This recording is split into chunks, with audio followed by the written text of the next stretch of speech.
dengan lapisan ekonomi menengah ke bawah saja udah pegang smartphone kan kayak gitu.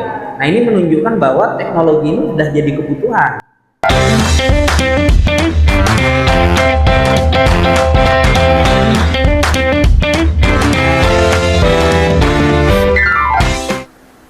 Assalamualaikum warahmatullahi wabarakatuh. Waalaikumsalam. Halo teman-teman semua, selamat datang di podcast Syariah Insight, tempat cerita, semangat, dan langkah nyata menuju karir impian di dunia perbankan. Nah, pada episode kali ini, kita akan membahas sesuatu yang sangat-sangat penting khususnya bagi mahasiswa di dalam jurusan perbankan dan ekonomi syariah, yaitu mempersiapkan diri menghadapi dunia kerja sejak di bangku kuliah. Bersama saya, Tiara Fitriya Pangesti, dan tentunya juga sudah hadir tamu istimewa kita, dosen yang sudah berpengalaman di dalam bidang pendidikan perbankan syariah, Bapak Rianda Hanis, SEI MUI. Bagaimana Pak Rianda, apa kabarnya? Alhamdulillah, baik, luar biasa. Sebelum masuk ke obrolan utama, mungkin bisa diceritakan sedikit Pak, akhir-akhir ini Bapak sedang sibuk dalam kegiatan apa saja? Kesibukan saat ini ya? Iya. Saat ini seperti rutinitas biasa, ngajar, kemudian juga aktif di beberapa organisasi di masyarakat juga. Ya intinya saat ini fokus masih di kampus lah. Oke. Ya. Kalau kita lihat ya Pak, setiap tahun jumlah lulusan dari jurusan perbankan, khususnya perbankan syariah sendiri ini semakin banyak. Nah, namun kadang masih banyak yang bingung saat mau masuk dunia kerja. Nah, menurut Bapak, apa sih tantangan terbesar bagi lulusan perbankan dalam menghadapi dunia kerja saat ini? Tantangan terbesar mahasiswa perbankan syariah, lulusan perbankan syariah dalam memasuki dunia kerja. Kalau dibilang peluang, sebenarnya mahasiswa lulusan perbankan syariah itu punya peluang yang sangat besar ya dalam dunia kerja, khususnya di industri perbankan syariah. Kenapa saya katakan mempunyai peluang yang sangat besar?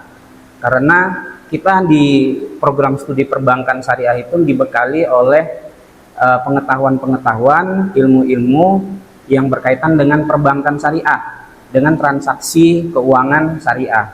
Yang ini tidak didapat di di jurusan atau program studi ekonomi lainnya.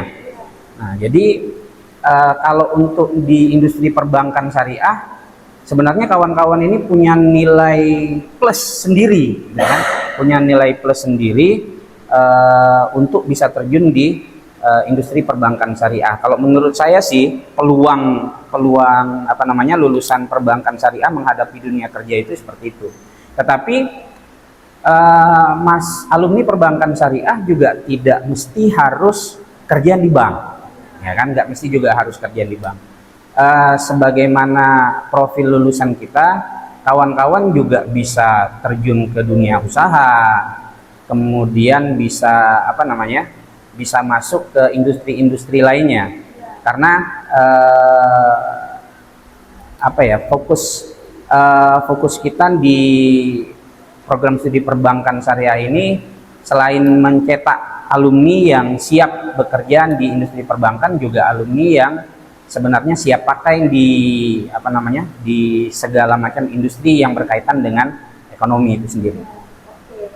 Lalu apakah menurut Bapak lulusan perbankan syariah ini sendiri sudah cukup siap bersaing dengan lulusan perbankan konvensional? Siap apa tidaknya itu tergantung personal. Artinya begini, kita di kampus, di program studi, di fakultas selalu berkomitmen untuk memberikan yang terbaik kepada mahasiswa. Kita kasih pelatihan-pelatihan,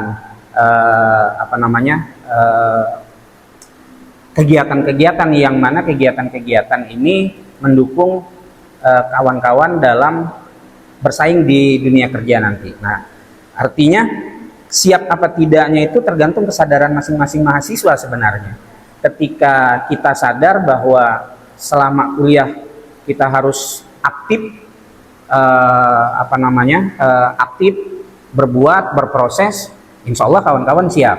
Tetapi ada juga tipe-tipe mahasiswa yang pasif nih, nggak aktif, artinya ke kampus hanya kuliah dan lain sebagainya. Nah ini yang agak susah sebenarnya kalau untuk bersaing dengan lulusan konvensional. Jujur saja di dunia kerja itu tidak lagi hanya mengandalkan ijazah.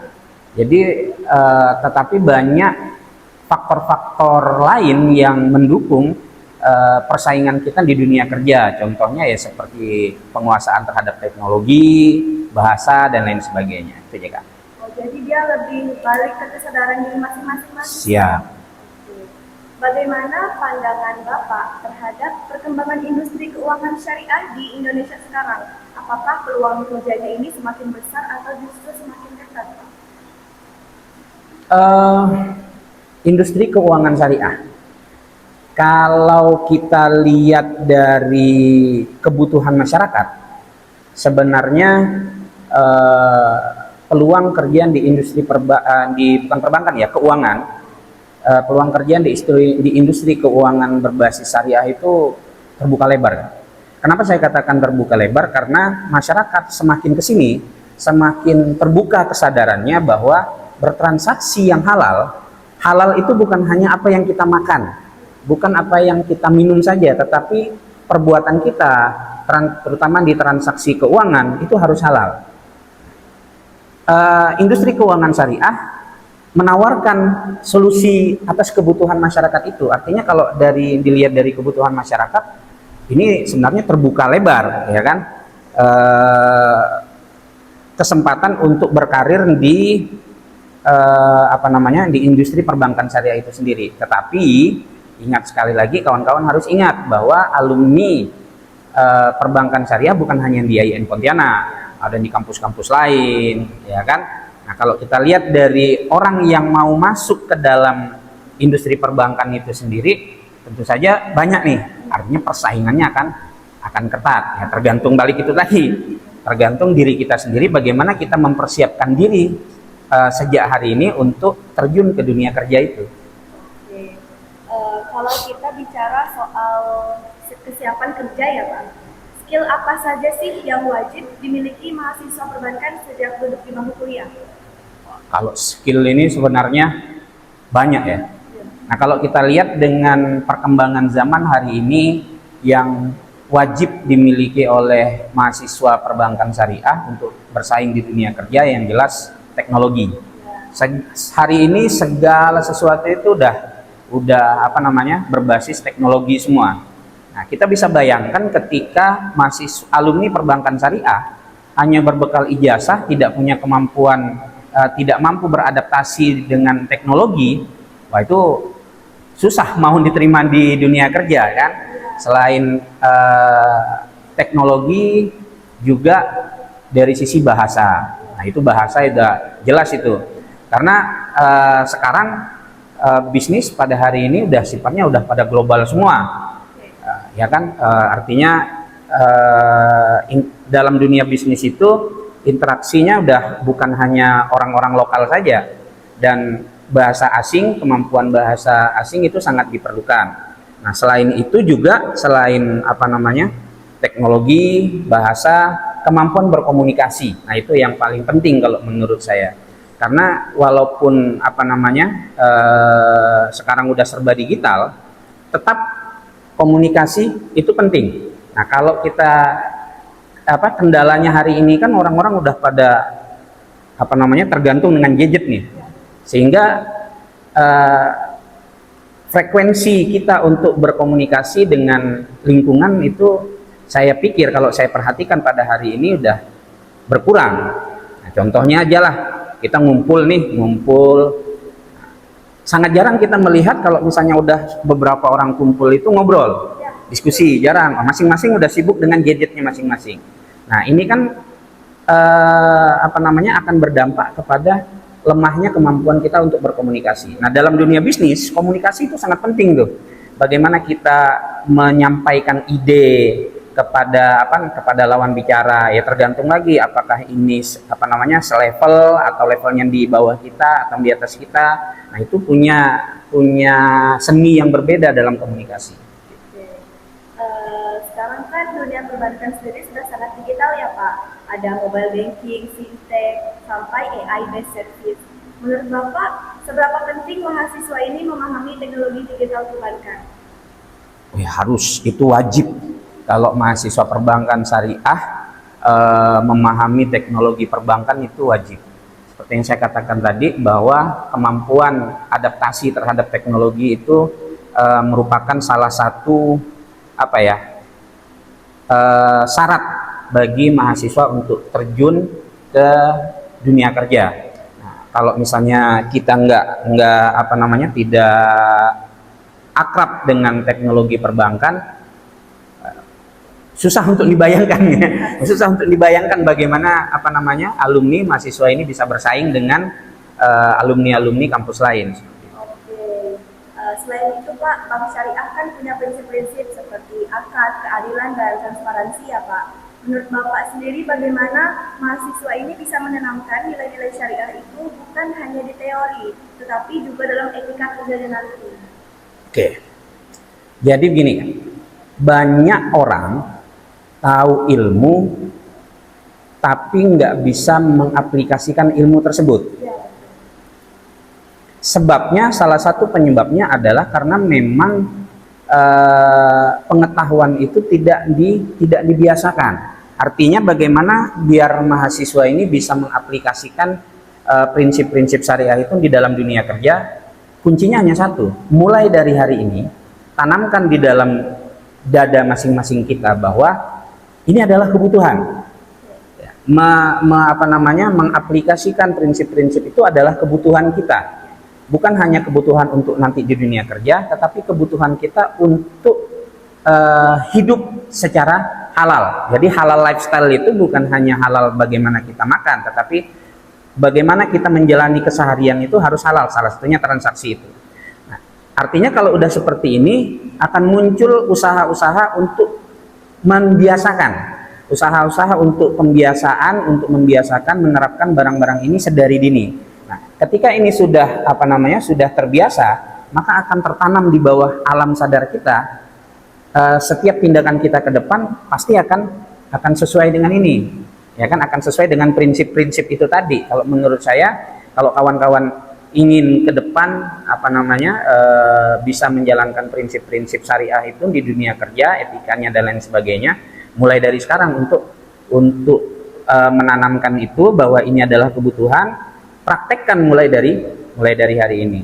Artinya kalau udah terbiasa, dia akan otomatis. Tapi kalau misalnya hanya ini penting, ini tahu, tapi nggak pernah kita praktekkan, itu omong kosong kalau menurut saya sih.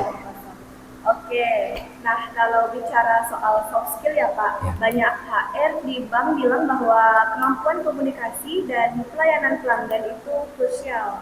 Menurut Bapak, bagaimana cara melatih soft skill seperti itu selama kuliah? Oke.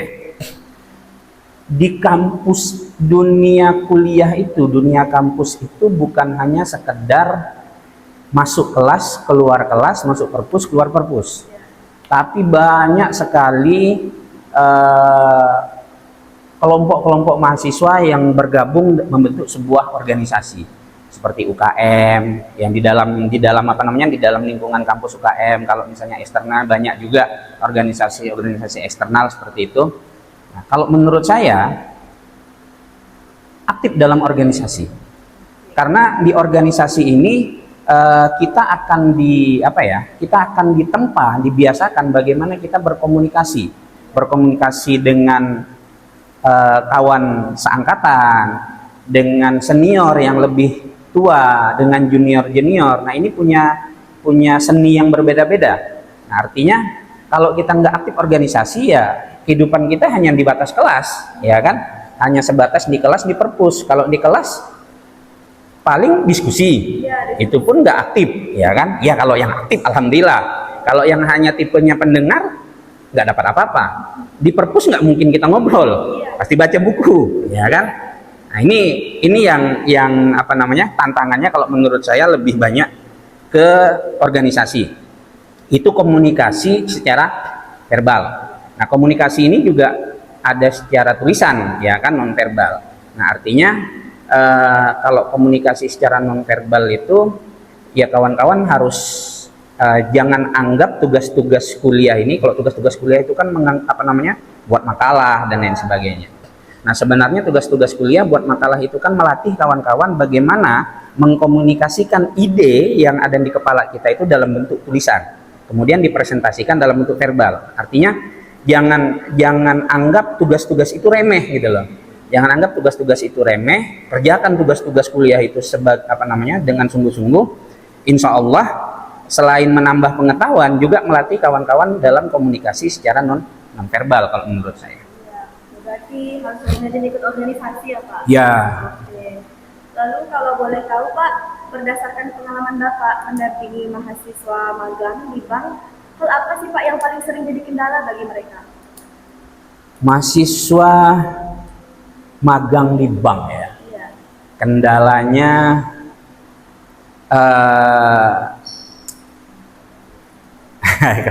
kalau kendala mahasiswa kerjaan di bank ini, kalau dari sisi pengalaman ya, bank ini kan sebuah industri ya, di mana banyak rahasia perusahaan di situ. Nah, artinya ketika mahasiswa terjun ke industri perbankan dalam magang, dengan waktu kita yang sangat terbatas, nggak banyak yang bisa kawan-kawan dapatkan sebenarnya. Nah, itu kendala terbesar, itu hasil yang kawan-kawan dapatkan itu nggak banyak. Ya paling di sisi permukaan aja gitu loh. Kalau mau jauh lebih dalam agak sulit, karena kan nggak mungkin perbankan itu mahasiswa baru magang belum genap sebulan udah dilibatkan untuk hal-hal yang sifatnya lebih lebih krusial gitu ya. Nggak mungkin nih, pasti yang akan dikasih itu luarnya dulu ya. Jadi kendalanya mungkin saat ini seperti itu, selain kendala-kendala dalam bidang itu tadi, penguasaan teknologi, bahasa, komunikasi dan lain sebagainya. Nah, karena jujur tidak semua mahasiswa-mahasiswa yang ditugaskan di bank itu adalah mahasiswa-mahasiswa yang aktif organisasi itu tadi, ya kan? Artinya mungkin kendala-kendala itu juga menjadi masalah, juga jadi masalah di dalam interaksi mereka di perbankan. Lalu menurut Bapak sendiri sebagai dosen, melihat adanya perbedaan tidak antara mahasiswa yang aktif di organisasi, magang atau ikut sertifikasi perbankan dengan yang hanya fokus di kelas saja? Oh jelas, itu jelas nampak perbedaan. Artinya begini, tidak semua. Yang saya perhatikan, kalau mahasiswa yang aktif, dalam tanda kutip kita katakan sebagai seorang aktivis ini tadi, mereka punya kepercayaan diri yang lebih. Ya. Mereka punya kepercayaan diri yang lebih, sehingga ketika di depan kelas dan lain sebagainya lebih pede gitu loh. Nah, ini juga jangan salah, ini juga berpengaruh kepada bagaimana mahasiswa nanti terjun ke dunia kerja. Artinya kalau di dunia kerja itu kan kita menjual diri, kita jual diri nih. Wah, ini loh saya, ya kan? Gimana nih industri dunia kerja, mau pakai nggak? Ini loh kemampuan saya.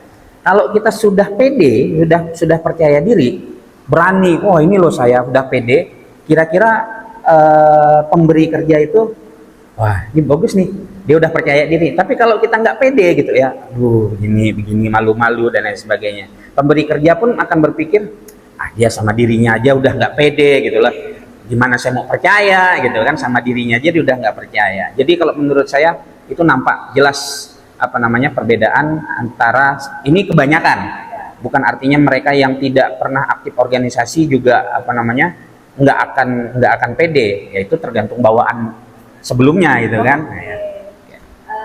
Dan kalau Bapak Bapak bisa kasih saran praktis nih Pak. Langkah-langkah apa saja yang sebaiknya mahasiswa lakukan mulai dari semester awal agar lebih siap masuk dunia kerja perbankan? Oke. Dari semester awal,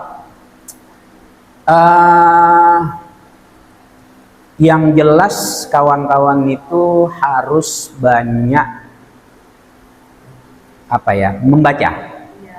Baca itu bukan cuma baca pelajaran, tetapi juga membaca berita.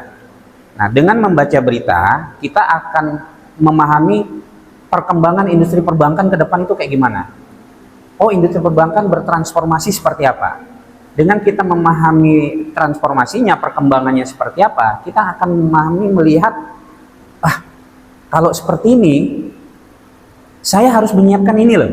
Nah, ya kan, saya harus siap dengan ini, dengan ini, dengan ini, dengan ini. Artinya, pertama banyak membaca itu, kemudian mempersiapkan diri dari sekarang. Gimana mempersiapkan dirinya? Itu salah satunya tadi, aktif di organisasi, ya kan? Aktif di organisasi dan jangan pernah merasa diri nggak mampu. Banyak mahasiswa, kita nggak tahu mahasiswa ini kan dari berbagai macam latar belakang nih.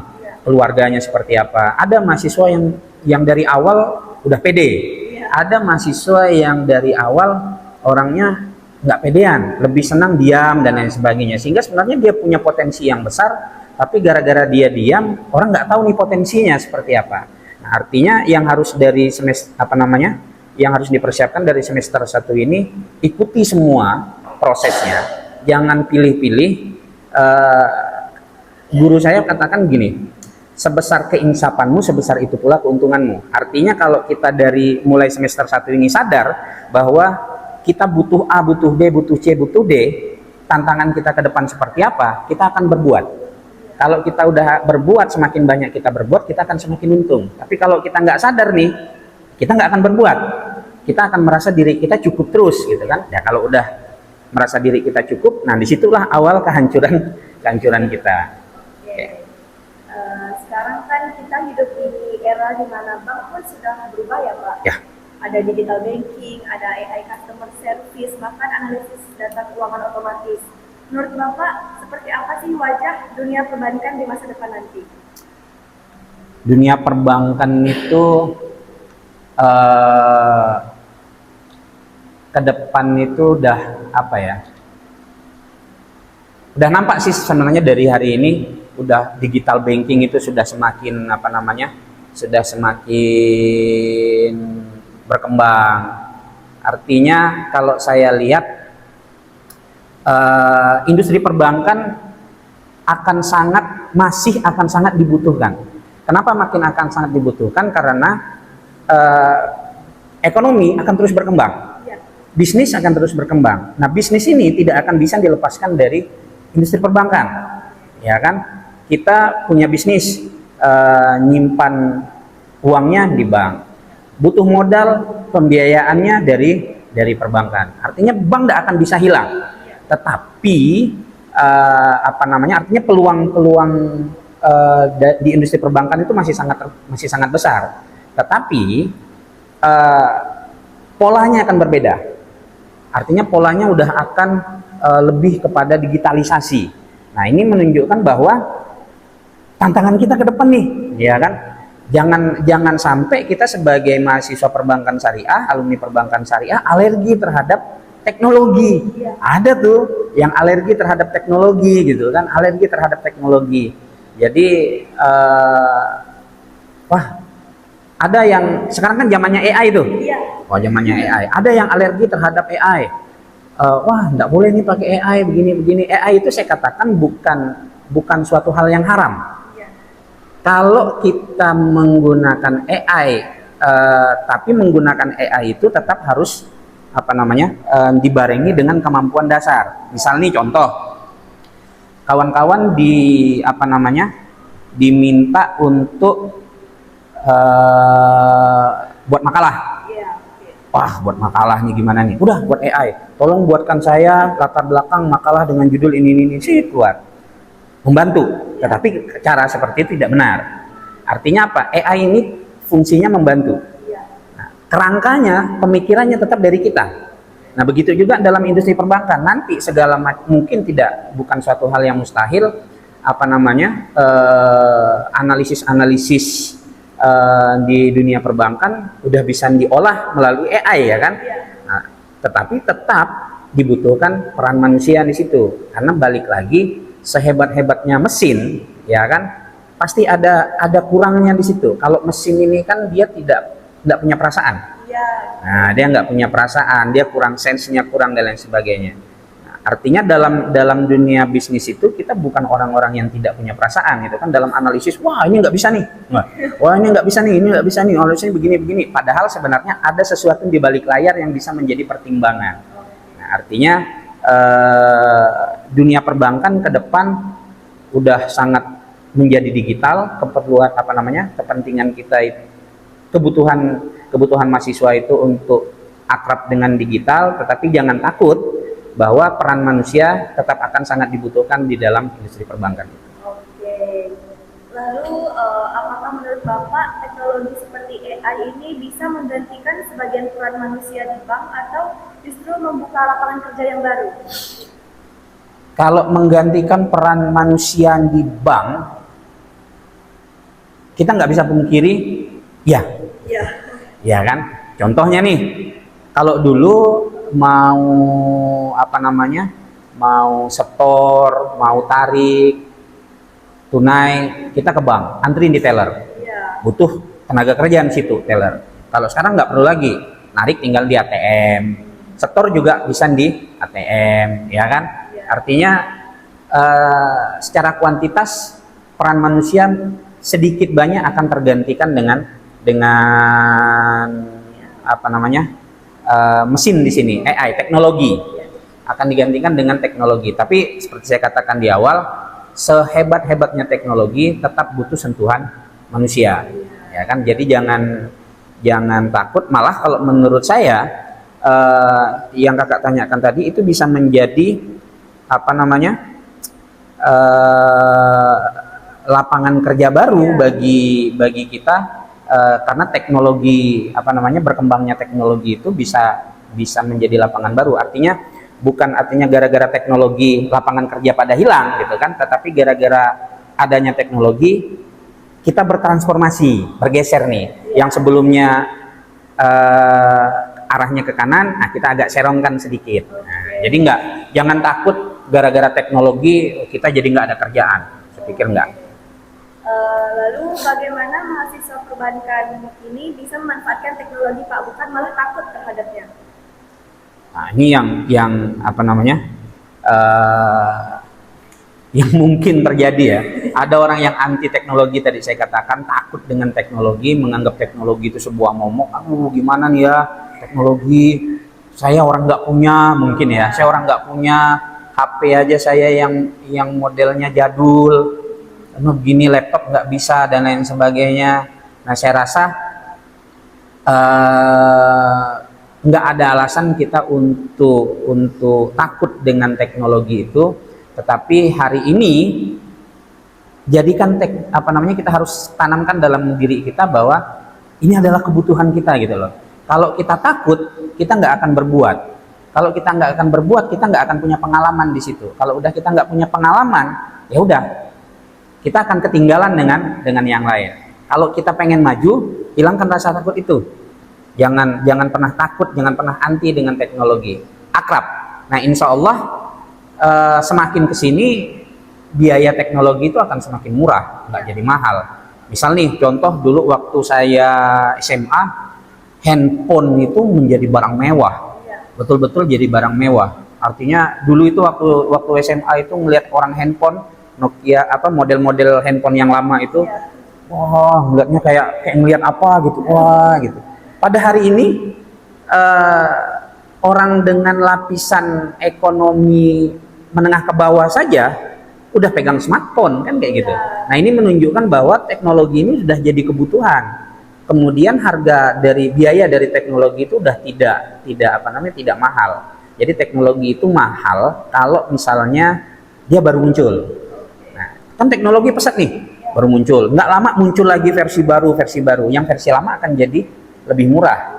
Jadi nggak ada alasan kita untuk takut dengan teknologi kalau misalnya menganggap teknologi itu mahal. Nggak ada alasan kita takut dengan teknologi kalau menganggap teknologi itu sulit. Teknologi diadakan gunanya untuk mempermudah urusan kita sebagai seorang manusia. Oke.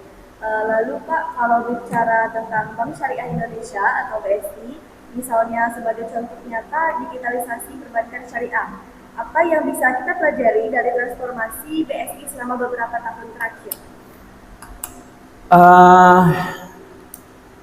BSI hari ini sudah mulai